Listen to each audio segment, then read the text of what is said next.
Hi everyone! So this video is the continuation of our topics in geometry. So this video covers the topics on quadrilaterals and circles, sectors, and segments. Okay. So a quadrilateral is a four-sided polygon. So below shows a quadrilateral. So the vertices are A, B, C, and D. Then we have the sides AB, BC, CD, and DA. So we can draw diagonals. So diagonals are the line segment connecting opposite vertices. So we can draw two diagonals of a quadrilateral. So what are included in quadrilaterals? So number one, we have the parallelogram. So a parallelogram is a quadrilateral with two sets of opposite sides that are equal and parallel. So we can draw a parallelogram here. So what are the properties of a parallelogram? So the opposite sides are parallel and equal. So we have side AB parallel to CD and they are equal. Also, side AD is parallel to BC and they are equal. Diagonals bisect each other. So if we draw diagonals to the parallelogram, so they bisect each other. No? So, yun. Then we have the adjacent angles are supplementary. So we have angle A and angle B are supplementary. The sum is 180. And also, opposite angles are equal. So angle A equal to angle C. Then angle B equal to angle D. Okay. So how will we solve for the area of parallelograms? Okay. So it depends on the given. So number one, the area of the parallelogram can be computed equal to the product of the base times the corresponding altitude. So let us say we have here, if this is a parallelogram, any base or any side can be called the base, and then the perpendicular distance between the opposite sides is called the altitude. So if we know the base and the altitude to that base, so the area of the parallelogram is equal to the product base times height, or base times the altitude. Another formula for the area is when we are given two sides and the included angle. So let us say we are given, or we know two sides of the parallelogram and also the included angle. So the area of the parallelogram is equal to the product of the two sides and the sine of the included angle. So that is area equal to AB sine of theta. Third, we have the area of a parallelogram is equal to 1/2 the product of the diagonals and the sine of the included angle. Okay. So, if the two diagonals are given, D1 and D2, and we know the angle of intersection between diagonals, no? So, the area can be expressed in terms of the diagonals and the included angle between diagonals, no? So, area equal to 1/2 D1 D2 sine of alpha. Okay. So, we can now illustrate, no? So, to illustrate, we have these sample problems. So, problem 1. In a parallelogram, find the length of the altitude if the area is 54 and the ratio of the altitude to base is 2:3. So, in a parallelogram, find the length of the altitude and base. Altitude, no? Find the length of the altitude. If the area is 54 and the ratio of the altitude to base is 2:3. Okay. So, solution, we can draw a parallelogram in which the base and the altitudes are unknown. Unknowns. So, base and altitude are unknowns. So, unknown. So, I will represent the base by B and the altitude to that base as H.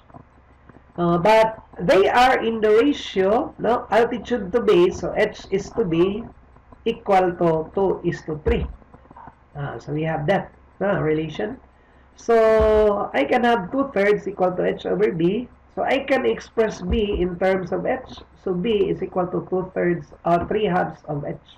I will call it equation 1. Then we are given the area. So the area equal to b times h, but the area is given 54, and we can express b in terms of h, so that is 3/2 of h times the h. So the only unknown for this equation is height h, and that is equal to 6. Next problem we have here. Find the area of a parallelogram if the area is represented by x squared minus 4, the length of a side by x plus 4, and the length of the altitude to that side by x minus 3. Okay? So, we express, or the area, the altitude, and the base are expressed in terms of x, no? Okay. So, we can draw it. So, this is our parallelogram. So, the length of the side, which we consider as the base, is x plus 4. And the altitude to this side is x plus 3. Then the area of the parallelogram is x squared minus 4. So we can use the formula for the area. No? Area is equal to base times the altitude. So the area is represented by x squared minus 4, the base by x plus 3, and the altitude by x minus 3. So from this equation, we can solve for the value of x, and that is equal to 8. So after we have the value x equal to 8, then we are asked to solve for the area. No need for solving the altitude and the base. Anyway, the area is expressed in terms of x already. So when x is 8, so x squared, so 8 squared minus 4, so the answer is equal to 60. Number 3. A parallelogram has sides of lengths 30 centimeters and 70 centimeters, and one angle measures 65. So, number 1, approximate the length of each diagonal to the nearest centimeter. And number 2, compute the area of the parallelogram. Okay, so we are given the two sides, 30 and 70, and the angle between them, 65.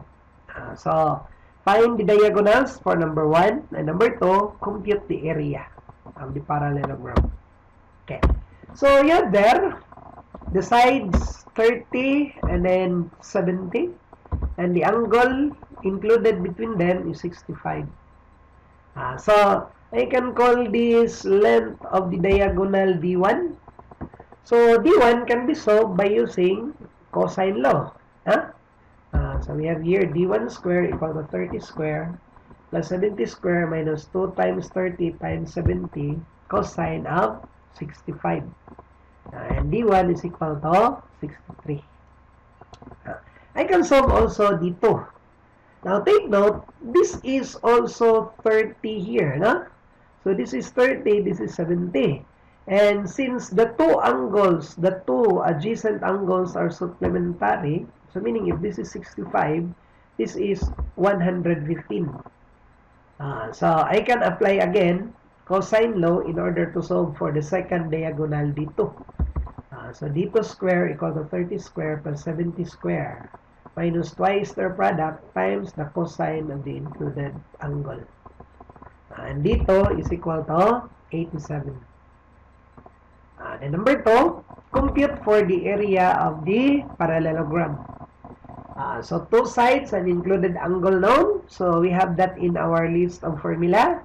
So, the area is equal to the product, 30 times 70, then sine of the angle, 65. So, 1,903. Okay, so we have here number 4. The diagonals of a parallelogram measure 16 and 24. The shorter side measures 10. Find the area of the parallelogram. Okay, so we are given two diagonals and the shorter side, no? So we can draw it. So diagonal D1 and D2, and we have here the shorter side. Now take note that in the properties, we know that the diagonals bisect each other.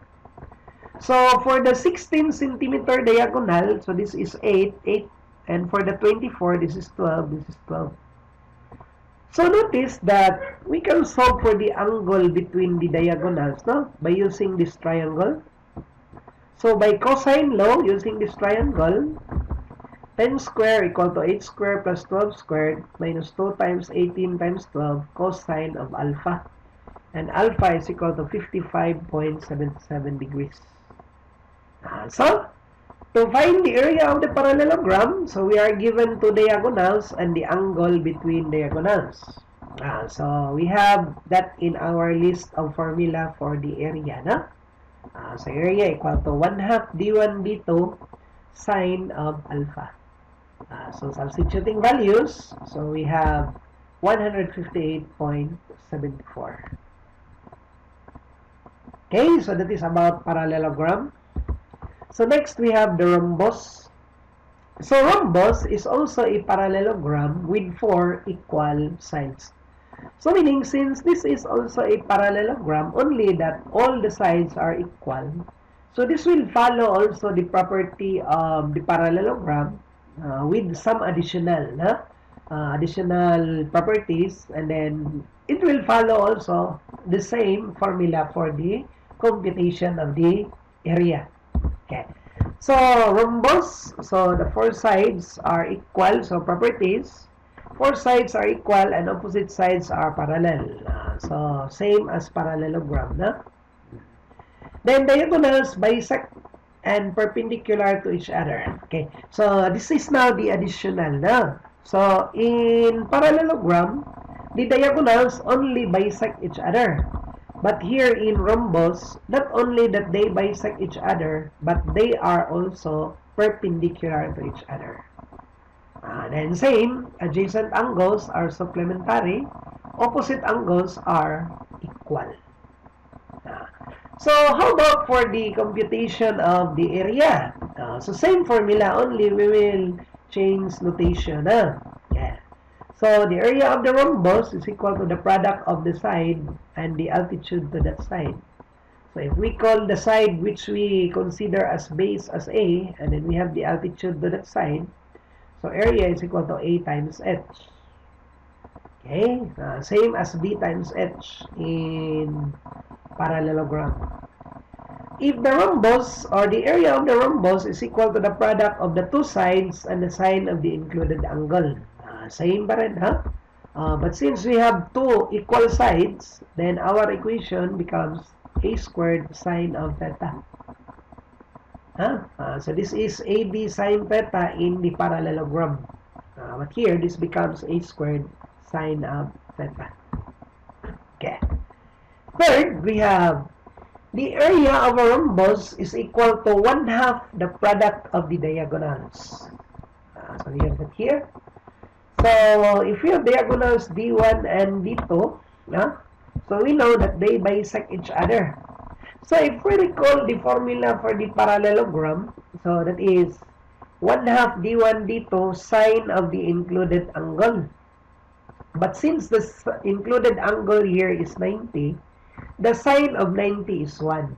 So that is why in our formula here, the sine of the angle alpha vanishes because alpha is 90 and sine of 90 is 1. So the area of the rhombus expressed in terms of the diagonals is equal to 1/2 D1 times D2. Okay? So, memorize the formulas, no? Not only memorizing, the important there is understanding. No? Understanding what we are doing. Yun ang pinaka-importante. Okay? So, to illustrate, I have problem number 1. So, the area of a rhombus, or find the area of a rhombus if one diagonal has length 30 and a side has length 17. Okay. So, we can draw. So, diagonal is 30 and side is 17. So, from the figure, we can solve for this angle. I will call this angle theta by cosine law. So we have 30 square equal to 17 square plus 17 square minus 2 times 17 times 17 cosine of theta. And the angle theta is 123.68. By the way, as you notice, angle theta is greater than 90. So meaning the diagonal D1 in the actual is here, and this is the angle theta. But I think there is no, and I'm sure, there is no problem there in arriving the correct answer. No problem. Okay. So area is equal to a squared sine of theta. When you have two angles and the included, when you have two sides and the included angle between the two sides. So 17 square sine of 123.86, and the answer is 240. Okay, problem 2. The area of a rhombus is 132 square centimeters. If the length of one diagonal is 12, find the length of the sides of the rhombus. So we are given the area and one diagonal. We are asked to solve for the length of the sides. Okay, so solution. We have the rhombus. We can plot the diagonal 12. Now, assume this is the diagonal 12. And the area is 132. So I can draw the second diagonal. I will call it dito, and they intersect at 90 degrees to each other. So using the area and the formula involving the diagonals, so area is equal to 1/2 d1 times d2. So this is 132 equal to 1/2 12 times d2, and d2 can be solved equal to 22. So if we recall, rhombus, the diagonals bisect each other and are perpendicular to each other. So meaning, if this is 12, so we have 6. And if d2 is 22, so we have 11. And one side is, the side is unknown. So solve for the side A. So all the sides measures equal, Okay. So by Pythagorean, so we can solve for A. So that is 8 squared equal to 6 squared plus 11 squared. So that is 12.53 cm. Okay, so parallelogram, then we have rhombus. Next we have rectangle. So a rectangle is a parallelogram also with all the angles are right. So the shorter side is called the width and the longer side is called the length. So we have here the rectangle. So I will represent the width by W and the length by L. So the area is equal to length times width. Then the perimeter, the sum of the two sides or the four sides, equal to 2L plus 2W. So I have a problem. An architect is allowed no more than 15 square centimeters to add a small bedroom to a house.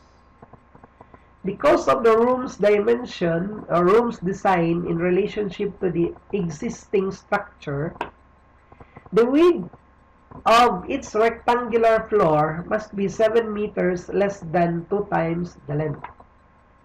So find the precise length and width of the rectangular floor of maximum area that the architect is permitted. Okay. So we have a rectangular bedroom to be added to an existing house. And that is limited to a maximum area of 15. Now, of course, we will make use of the maximum area, because the question is find the length and width of the rectangular floor of maximum area that the architect is permitted. Okay? So find the length and width with the area equal to 15. And take note, the width of the rectangle must be 7 meters less than 2 times the length. So 7 meters less than 2 times the length. Okay. So we can draw it. So, W, L, but the W is equal to 2L minus 7, huh? So, the width is 7 meters less than twice the length. So, W is equal to 2L minus 7. So, we can now solve using the area. So, the area is length times width, and then we will make use of the maximum area 15. And that is equal to length times W, which is 2L minus 7. So, from this, we come up with a quadratic, and then we can solve for L. So, we have 5 and negative 3 halves. Of course, we cannot use the negative 3 halves. So, use L equal to 5. Then we substitute to equation 1. So, what is equation 1? The width is equal to 2L minus 7. So, when L is 5, so W is equal to 3. So, that is for rectangle, huh? Okay. So, the dimensions are 3 meters and 5 meters. 3 meters by 5 meters. I mean. Okay, number 2. You have just purchased a rectangular waterfront lot along a river's edge. The perimeter of the lot not lost. Bakit na lost ang lot? Kasi may river. So, misprinted to. Lot. I hope sorry for the some of the misprinted. And sometimes also, I may misspeak the words, but it is written already there. Sometimes I am pointing a circle, but sometimes I say triangle, no? But just just consider the figure. Anyway, that is not always, that is sometimes. Because we are just human. Okay.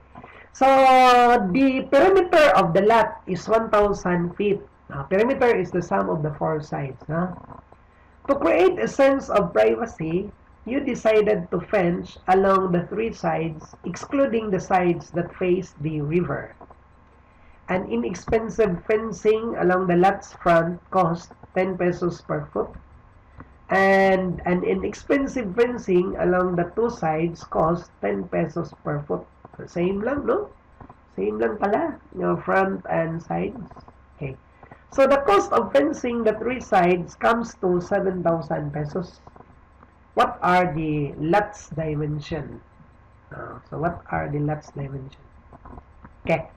So, we have a rectangular lot, no? But one side is along a river. So, to say we have that. So, we will fence along the 3 sides only. So, I will call the width y, the front by x, and the width, the length by x, and the width by y. Then, what are the equations that I can form? So, from the perimeter, that is 1,000, so that is the sum of the 4 sides, including the side facing the water, of course, because that is perimeter, na? So, that is 2x plus 2y is equal to 1,000. So, we can divide by 2 so that our equation becomes x plus y equal to 500. First equation. Okay. So, my next equation is from the cost of fencing the lot. So, I think there is no problem here, no? In this given, because I thought that the cost of fencing front and sides are different, but it turned out here the same, no? So, 10 pesos per foot on the front, and also 10 pesos per foot on the sides. Okay? So, the cost of the cost of fencing is the x times 10. The x times 10. Here. X times 10, and then the 2y, the 2 sides, y, and then times 10 also. That is equal to 7,000. We can divide both sides by 10 and come up with an equation, x plus 2y equal to 700. So we have two equations containing two unknowns x and y. We can combine them, na? Okay. So from equation 1 and equation 2, we can subtract to eliminate x. And then we have y equal to 200 feet. Substitute to sa equation 1. So x plus y equal to 500. So x is equal to 300. So meaning, the last dimension that fit the situation given there is 200 feet by 300 feet. Okay, so that is about rectangle, na? Square. So a square is also a rectangle, but all the sides are equal.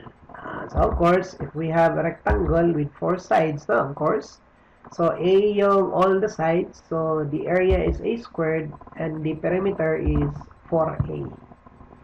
So I think no problem illustration here, but in the succeeding problem, I think we include that we use the square, no?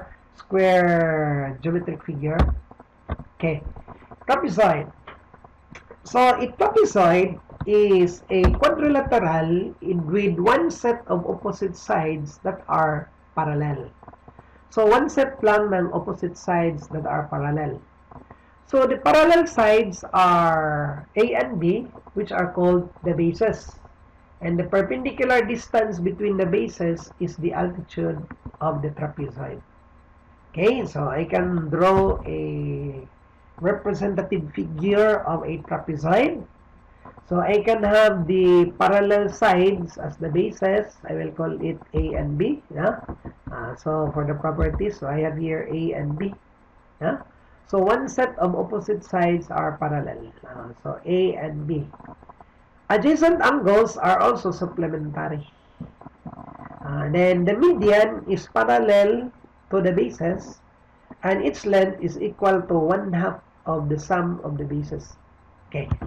So these two are called the non-parallel sides. Now, what is the formula for the area of the rhombus? So that is equal to 1/2 AB, 1/2 A times A plus B times H. So 1/2 the sum of the bases times the altitude H. Okay. Now, we have the term median, in which the median is the line segment connecting the midpoints of the two non-parallel sides. So midpoint, and then connect, we call it the median. And the median is also parallel to the parallel sides. And this measures half of the sum of the bases. So equal to the average of the bases. So since the median is equal to 1/2 A plus B, so meaning we have another formula for the area. Because 1/2 A plus B is median, I will call that M, represent that by M. So the area is equal to M times H. Okay? So representative problem, we have here. Problem 1, each leg of an isosceles trapezoid has length 18. If the base angles are 60 degrees and the upper base is 10, find the length of the altitude and the lower base. Then number 2, find the area of the trapezoid. Okay. So isosceles trapezoid is same as isosceles triangle. So we have two equal sides. And in a trapezoid, the two equal sides are the non-parallel sides. So the two equal sides are the non-parallel sides. So length 18 and the base angles measure 60. We can draw the figure. So isosceles trapezoid, so non-parallel sides, which are called the legs, measures 18. So the upper base is 10. And base angle 60. So this is 60, this is 60. We call them the base angles. Okay. So find the length of the altitude and the lower base. Tingnan natin, So I will slice or I will place the altitude somewhere here. So in that figure, I have formed a right triangle with an angle 60 and the hypotenuse here, which is the leg, 18. From this, I can solve for the altitude. So I can use sine function. Sine of 60 equal to h over 18. So h is equal to 9 square root of 3. Okay. How about the lower base? So I will call this b, and then this length is x. So if I will consider the other half here, this is also x, no? So meaning, if I can solve for x, no? If I have now the value of x, then the b here, the lower base is 10 plus 2x. Follow? So we have here, the cosine of 60 is equal to x over 18, and x is equal to 9. So we have b, the lower base, equal to a plus 2x. So 10 plus 2 times 9 is equal to 28. The number 2, find the area of the trapezoid. So area is equal to 1/2 a plus b times h. I think all the needed values for the area computation are already there. So 1/2 10 plus 28 times h, 9 square root of 3. And the answer is 269.18. Okay, so that is about trapezoid. Now, I think there are still additional problems for trapezoid. Okay, problem 2. ABCD is a square of side 10 cm. PQRS is a square inside ABCD. PQBA, QRCB, RSDC, and SPAD are identical trapezia, each of area 16 square centimeters. Trapezia is the plural of trapezoid. What is the height of each trapezium? Trapezium is also another term of trapezoid. Trapezoid, trapezium, trapezia. So PQ is parallel to AB and SR is parallel to DC. So again, we need to draw the figure, no? So first, I will show a square ABCD. So the length of the sides there is 10. Length of the sides, we have 10 centimeters each. Then we have PQRS inside square ABCD. Such that if you consider PQBA, so that is a trapezoid, PQBA, QRCB, RSDC, and PSDA.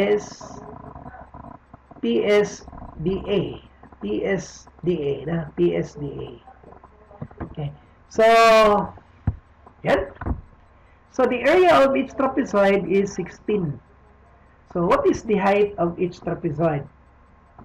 So, ayan, 10 na. Okay. So if I will consider this trapezoid, so the longer base is 10. I don't have the upper base. But the area is 16, and then this is the altitude h. Okay.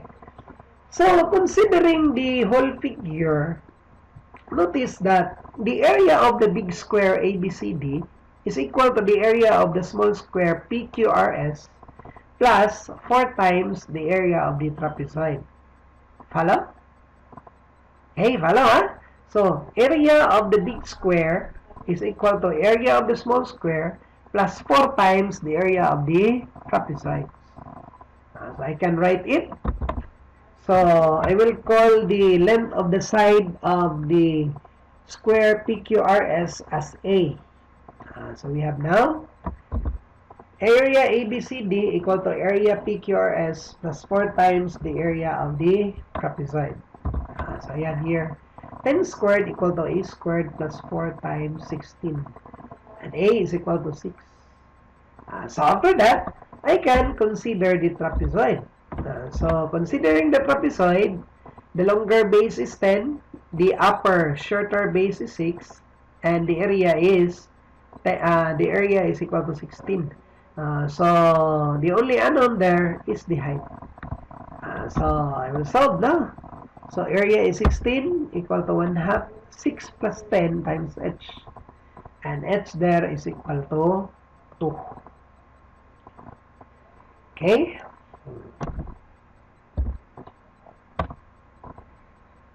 Problem 3.